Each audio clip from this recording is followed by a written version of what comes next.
ល្អហួសធ្វើឲ្យមហាជនព្រឺសម្បល់បាសរោមខ្ញាក់ខ្ញាក់ក្រោយនាងតូចរូបនេះបង្ហាញកាយវិការនិងទឹកមុខបែបនេះនៅលើឆាក Miss Teen Cambodia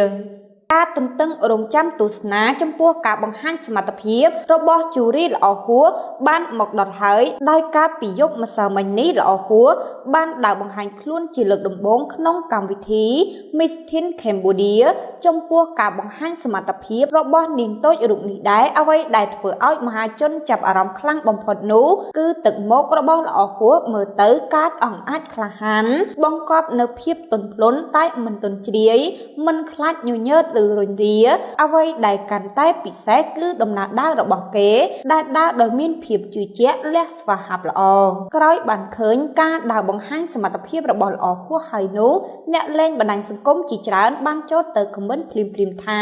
ឡើងព្រឺក្បាលល្អហួរមានការអភិវឌ្ឍច្រើនណាស់មើលទៅគ្មានកន្លែងទៅទាំងទឹកមុខទាំងការដើរការបង្វិលខ្លួនលេងស្ទាយឥតខ្ចោះ10 លើ 10ព្រឺសម្បល់មិនបាច់ប្រឡងទេចាប់មុន 100% ហើយចេញមកលះម៉ងខ្ញុំឡើងព្រឺរោមសាកសមបំផុតល្អគ្មានតោះល្អហួរហើយខ្លះទៀតក៏លើកឡើងថាអ៊ុយញាក់សាហាវ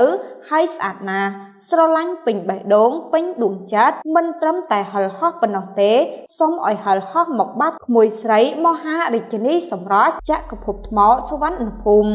ដឹងតែមកុដទៀតហើយអាយដល